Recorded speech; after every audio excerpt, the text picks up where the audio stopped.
Hey guys, this is P.M.R.Bonez88, and today I want to do something different. Since I already announced about ranking up all the Halloweens, all the Friday the 13th, and all the Nightmare on Elm Street franchises, so that's what I'll be doing, folks. I will be ranking all my favorite horror movies, starting off with the Halloween franchises. So let's begin.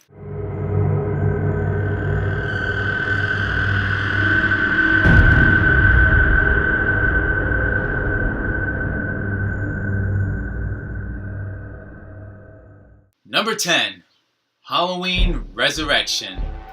This was the 8th installment through the Halloween series, and practically was the worst. A lot of fans were very disappointed, and whose idea was to bring Michael Myers in a reality show with all these webcams that were happening. Kind of hurt my eyes though, with all these webcams that were happening. It's like you just see them like running around, going from up and down, or falling down the stairs, or who knows what. The only what was hilarious is that Busta Rhymes kicking Michael Myers' ass, like karate-sizing his ass, and Tyra Banks was just wanted to be in a Halloween movie, and that was it. She didn't do absolutely nothing. All she was good at is getting herself killed. The only thing what was good about this film was Jamie Lee Curtis returning to play as Laurie Strode for one last time. A climactic between Laurie and Michael finally kills his own sister that he's been going after for all these years. That was really pretty intense, and they should have just flipped it, having Laurie Strode being at the end of the film and Michael Myers going to college students and trying to kill Busta Rhymes. That would have been a good ending of the Halloween series, and he would have returned home. The jump scares didn't really scare me too much. I find them hilarious. The only thing what was really scary was at the end where Michael was burned again and the clinic was trying to take off his mask. He just woken up, burst out screaming of terror. Number 9, Halloween 3, Season of the Witch. This third film was a total different kind of Halloween movie. It didn't have Michael Myers in it, it didn't have Laurie Strode in it, and this film didn't even take place in Haddonfield. Everything was totally different. It had a different storyline and different villain, a corporate villain that designed all three different Halloween masks. The skeleton, pumpkin, and the witch. It's not my favorite Halloween movie, and because of that, it didn't even have Michael Myers in it. What was interesting were just the kills and how the storyline they were trying to take in the right direction. And the protagonist was the doctor that was played by Tom Atkins. It had a good storyline, but still, we wanted Michael Myers. He was the main top killer, and he's the one that brings all the terror in throughout the Halloween years. But I would give Halloween 3 another chance. Maybe I'll watch it again, see if I might like it. But I'm not gonna make it as my favorite Halloween movie. I think I'll just prefer it as just Season of the Witch instead of being called Halloween 3. Number 8, Halloween: The Curse of Michael Myers. This was the 6th installment, and this took place after of Halloween 5. Donald Pleasant returned to play as Dr. Loomis for the 5th time. But this was his last film, because when the film came out in theaters in 1995, he suddenly passed away, so this was like a tribute to him. Danielle Harris did not return to play as Jamie Lloyd, so they had to replace another actress to play her character. Jamie just had a baby at the age of 15, and that was just super, how should I say it? Creepy! Yeah, I said it. Curse of Michael Myers lost the imagination of the horror genre, and Michael Myers, he was wearing so many pads, it looked like he was bulky, like he was fat or something. There's some different scenes that one scene he's totally thin, he's fine, and then the next scene he's like really fat, and then it's like, what the fuck is going on? The kills were very interesting. I did like the kills. I didn't complain. And I did see the producer's cut, so there was different endings about this film. If you guys saw the producer's cut of the Thorn trilogy and it explains to how Dr. Loomis got the Thorn, it kind of left out another cliffhanging. So that's the one thing I don't like. I don't like that movies that have cliffhangings all the time. I mean, if they do have it and they show it in one sequel after a year later, then they'll explain it. But for Halloween, Curse of Michael Myers, it left you so many clueless questions, and this was just only a cliffhanging movie. That was it for the Thorn trilogy. Number 7, 2009 Halloween 2. So director Rob Zombie made the remake of Halloween 2, and it was kind of okay, but with the direction that Rob Zombie wanted to have was kind of a little different, and how to reimagine it. One thing that was confusing and left me so many questions was what was with the white horse and Michael's mother coming back as a ghost. We've seen her just a couple of times throughout this movie, and even so that we've seen her in some dream worlds or illusions. The only one was disappointing and annoying me that Malcolm McDowell playing as Dr. Loomis, he was now becoming a total celebrity dickwad. Laurie Strode becoming a whining, complaining junkie girl, and Michael Myers as a hobo didn't really bother me, but we barely see him wearing the mask too much, and that's bugs me the most, that he never takes off the mask. He never puts it on too much. In the unrated version, we do see his face and barely see him wearing his mask. But in the theatrical version, we see him wearing the mask most of the time. And not to mention, we definitely see his beard. So he just, you know what, let it grow out. The hospital scene was the same. The only difference was it was kind of a dream. Only part there was just a real world, then it was most of the time was just dream sequences. It didn't really happen for the original Halloween 2. The kills were very gory and quite creative. And the ending scene in the unrated version, that Michael Myers took off his mask and he finally spoke to Loomis, anger, revenge way. In the theatrical version, it was better because he just sliced and diced his face, and that was just a great ending. I would just rather stick to the theatrical version than the unrated version. Number 6, Halloween 5, The Revenge of Michael Myers. This was the 5th series, and it was so really in a rush. Rushing into production and trying to get into theaters. But when I've been hearing that it went straight to VHS and not in theaters, because it was so in a rush. It wanted to try to compete with other horror films. Halloween 5 was probably my least favorite movie, but it brought in was Danielle Harris and Donald Pleasant, the two main characters in it, and Michael Myers' mask was totally different. I was trying to get used to this new mask, but why couldn't they kept that mask from Halloween 4? Or at least try to find another different kind of mask. It wouldn't turn out better. And with the other characters like Tina, she was practically annoyed, and they couldn't stick with Rachel. She could have just stayed for a little while and let Tina get killed off. But it turns out it was just swapped. It was the opposite direction. What would I say about Halloween 5? Is it worth watching? Yeah.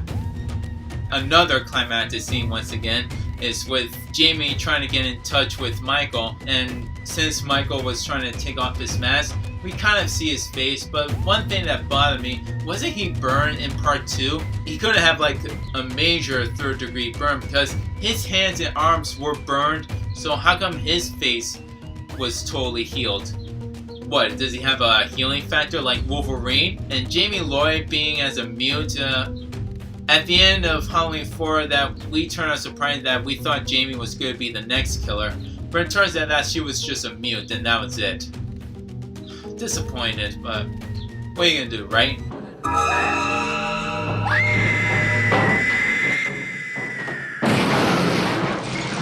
Number 5, Rob Zombie's Halloween. The 2007 remake of reimagining it, and director Rob Zombie wanted to try and make this different from John Carpenter's original 1978 film Halloween.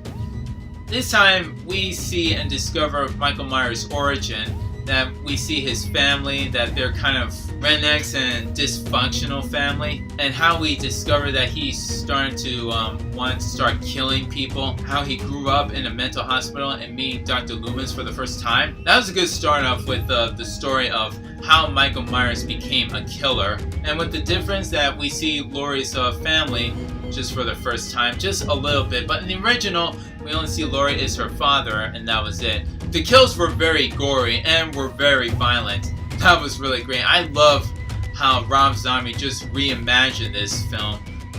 It's a good remake and I would just stick to that, but still it doesn't beat the original. I hate to say it, so it stands as equal. They're both good. Number 4. Halloween 4, The Return of Michael Myers. The 4th installment came out in 1988, and that was the year I was born. It didn't feel like it was a sequel. It felt like it was a remake to the first one. And now with Michael Myers escaping from the hospital once again, and we introduced to Danielle Harris to play as Jamie Lloyd, and this was her first debut film. Donald Pleasant returned to play as Dr. Loomis for the 3rd time. They had the good direction that they wanted to do, and I love the dark, ominous music. It felt so creepy and felt so scary with all the Halloween decorations and the environment that was happening that was so dark and scary. It felt like that you were in part of the movie, that you wanted to see Michael Myers killing you, or Michael Myers coming after you, or he was just like a biggest stalking boogeyman killer of all. With Michael Myers' mask, it didn't look too scary. It wasn't even close to be as scary like the original of the William Shatner mask. But at the end, where we see Jamie Lloyd killing her own mother, and she was going to be the next killer, did it happen? Like I said, for Halloween 5, didn't work out. But Halloween 4 is a good movie to watch, and like I said, it didn't feel like it was a sequel. It just felt like a remake. Number 3. Halloween H2O. Now, this is actually the 7th Halloween installment, but it turns out to be the 3rd Halloween installment because Halloween 3 through Curse of Michael Myers did not exist, so it was out of the timeline. So this was after of the 1981 classic of Halloween 2, and where Jamie Lee Curtis returned to play as Laurie Strode again, and she has a son. But I reviewed this movie before and didn't really explain of what happened to her daughter. But like I said, the timeline of Halloween 3 through Curse of Michael Myers didn't exist, so that means Jamie Lloyd did not exist either. The doctor from Halloween 1 and 2, just only from the beginning, and then she got killed off by Michael. And speaking of Michael, we see him wearing all these different masks that, they couldn't figure out which mask that he wanted to use? I mean, we seen the original Curse of Michael Myers mask from the 6th film. We saw the other plain looking mask that didn't really have an face expression. And we also saw it in the trailer and the TV spot. And we saw the final cut of Michael Myers' mask. And let's not forget the worst CGI mask ever. Oh my god. Seeing that mask makes me want to hurl.